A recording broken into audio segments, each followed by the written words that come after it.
Hi there, Sanmunani Molweni. Welcome to Fix channel. For you here, please subscribe before the end of the video. If returning, thank you for love and support. I appreciate you. Uthando Nes'thembu review Mangwabe versus Musa Mseleku. Esike sambona kwi-show. Ngithatha izinto ezindala nezintsha kulabo abazobuza. Ama-reviews ngiwenza kanjalo. Ngiyakwazi ukubuyela kuma-episodes amadala mayikhona into engisuke ngifuna ukuyithola. La ekuqaleni ekuqaleni ku-season 5 ubaba uMseleku ubekade ekhalaza ngokuthi uMaNgwabe isikhathi sakhe sokufika ekhaya sesishintshile. So kune-episode engiyitholile, ningixolele ngevoice ngine-flu. Kune-episode engiyitholile la uMaNgwabe ekhuluma nosisi kaMseleku, lana usisi kaMseleku angazi noma ubezama ukuthi bexazulule lento yesikole nomsebenzi nemisebenzi kaMaNgwabe ezunkosikazi ngesikhathi sokufika ekhaya. But usisi kaMseleku angibona ukuthi uyal-understand iside laMaNgwabe, okuvelayo nje ukuthi engathi uzodefenda ubhuti wakhe. Asekhulumeke le izoba mfishane, ngiyaxolisa abantu ukukhuluma ngale ndlela kodwa ngeke ngithuleke phela. Kade ngithi lizobuya alibuyizwe, sengiyaqhubeka. Uthi uMaNgwabe uMseleku uyathanda ukuthi njengomndeni benze izinto ndawonye. Yena-ke akakwazi ukuthi abe khona isikhathi esiningi ngenxa yokuthi isikhathi sakhe siphelela emsebenzini. Mayephuma emsebenzini aphinde futhi afunde njengoba ade efunda. Ebala-ke indaba yokuthi emsebenzini uphuma ngo-4, after 4 sekumele enze isikhathi sokufunda. Lokho yikho kwenza ukuthi benobaba uMseleku bengazwani kahle. Uthi mayemchazele ekuqaleni be-understand indaba yokuthi uyafunda uyasebenza, kodwa ubona ukuthi akayizwanga kahle ukuthi lokho kufunda nokusebenza uzogcina sekunciphisa nesikhathi sakhe sokuthi abe no-husband okuMseleku. Manje uMseleku akasafuni ukucompromise ngoba naye usomabhizinisi. Kade waqala kunesi ukugadla into engiyithole kule episode ngoba uthi usisi-ke kababa uMseleku manje yini engenziwa ukuze bekwazi ukuthi bevumelane noma kungabi khona umsindo ngale ndaba. Uthi nje uMaNgwabe ayikho into engenziwa, uMseleku akalinde eqede ukufunda ngoba vele usezoqeda ukufunda.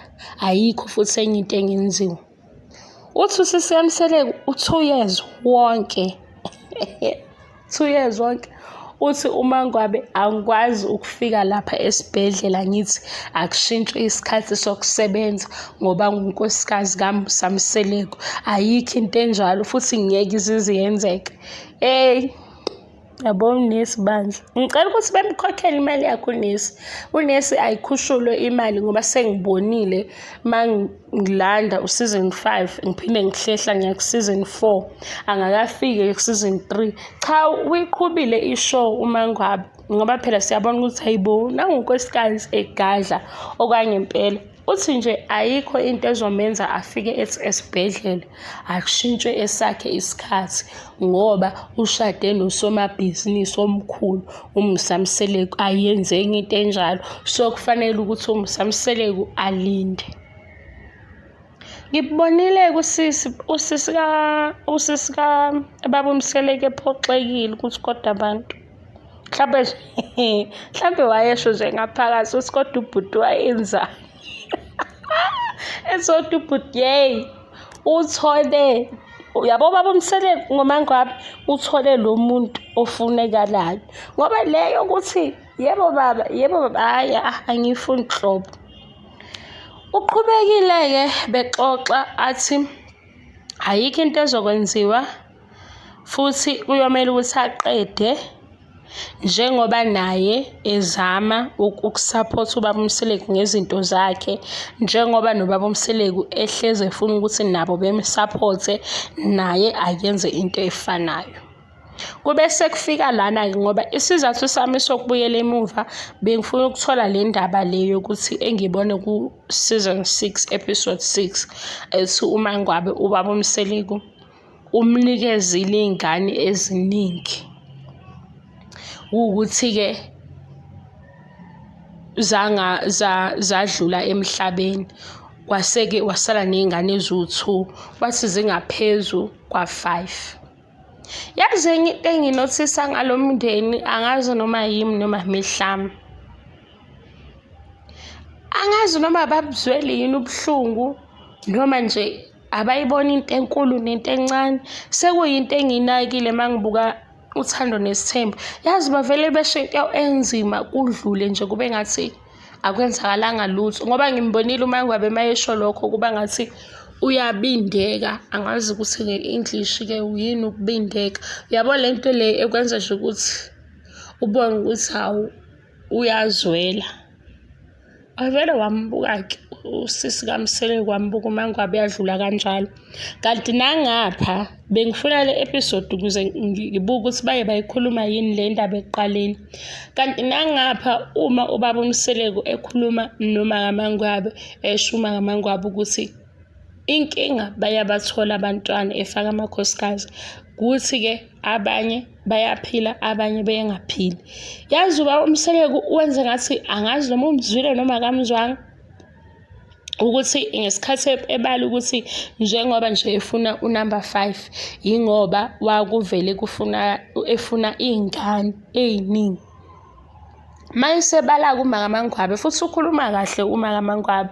Niyibheke-ke lento, ikhona lento abantu abanokuyisho la masikhuluma ngamakhosikazi ukuthi ufundiswe kahle. Kube ngathi mhlampe mabebheka i-behavior yaMaNgwabe noma izinto azenza la kwi-show sebejaja ingemuva lakhe. Nimbonile umama ukuthi ukhulume ngomoya ophansi futhi umhloniphile ubaba uMseleku. Ayikho into yokuthi angazi ngathini, ube kungathi mhlawumbe umfake ekhoneni la esechaza khona ukuthi uyabathola or amakhosikazi akho ayabathola abantwana. Inkinga abanye bayaphila abanye abaphili. Number 5 mayizofike ebe naleyo nkinga. uMseleku wenze ngathi akamuzwa, angazi noma umzwile noma akamzwanga nani, kodwa-ke ngoba niyibonile le episode nizoyibona le ndaba. Nami ngithusile ukuthi hayibo, nosisi kaMseleku laphaya uMaNgwabe ekhuluma naye, angazi noma wamuzwa noma akamzwanga noma wabona ukuthi iyazwela le. Ngapha wayisho uMaNgwabe kuMseleku kwangathi nje into edlulayo. Nangapha sizoshiwo umuntu omdala uMaNgwabe ekhuluma nobaba uMseleku ukuthi uzokwenza njani-ke unumber 5 mayiba nenkinga, ngoba amakhosikazi akho hayi ukuthi awabathola abantwana, bayabathola kodwa bayadlula emhlabeni. Ngibona nje ubaba uMseleku engathi akazwanga noma ubengafuna ukuphawula ngaleyo nento. Mina iyazi yangithusa ukuthi kule family kwenzakalani. Zikhona izinto yabo ubona ukuthi yazi yabuhlungu lento, beyikhulume ngayo kodwa ubona ukuthi nje ngathi akusho lutho. Mhlampe-ke ngibona into engekho, ningagxili kakhulu nakulezi zinto ngithi ngiyayibona, mhlampe ngibona into engekho.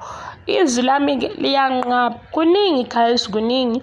Enye into bengisengicabanga ukuthi siyenze i-show, silandele ukuthi i-show ihamba kanjani, mase siphinde futhi eceleni, ngoba phela ngithi nathi siyakwazi ukuthi-ke zingaba khona izinto esiyikhulumayo, sikhethe i-topic esingacosha laphaya kwishow sikhulume ngayo.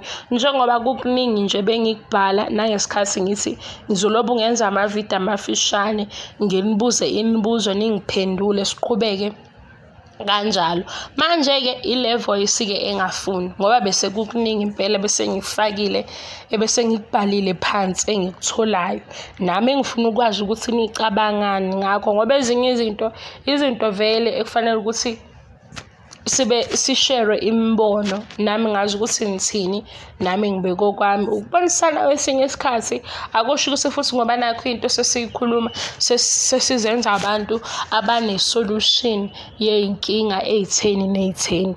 Kwesinye isikhathi uyayikhuluma into mhlampe nawe ulwazi lakho lugcine lapho lugcina khona, afike omunye akubonise elinye iside noma elinye ipage obekade ungaliboni, so ufunda into entsha-ke kanjalo. Ngicela ukuyivala leli video ngoba hhayi liyanqaba izwi, ngiyaxolisa. Kodwa nje bengithi hhayi kade waqala uMaNgwabe, kade waqala uNesi ukugadla. Yabo le episode nangendlela ambuka ngayo usisi Mseleku, umbuka nje ukuthi hey, angizukuzwa ngani, angizudlala nina, ngisafunda ngiyasebenza, ngiyafunda ngiyasebenza. Usomabhizinisi kumele understand, asikho isibhedlela engizositshela ukuthi ungunkosikazi kaMusa Mseleku, so kufanele ukuthi ngisebenze ngalesi khathi ukuze ngibe unkosikazi ngifike ngo-5. Khona abantu abasebenzayo bayakwazi ukuthi befike ngo-5 ekhaya. Kwakwenze njani uMusa Mseleku ebeka isikhathi u-5? Hayibo, uphuma ngo-4 emsebenzini, ngo-5 sekufanele ngoba usendlini. Hhayi-ke ngo-5:30 uyafunda ngaphezu kwalokho, u-7 sewu-late. Hawu, waze wabaphatha-ke kwabantwana. Njengoba benza amabhizinisi nje be-eda, ngibona ukuthi mhlampe bonke manje sebeshaya ngama-source of income angaphezu ka-2.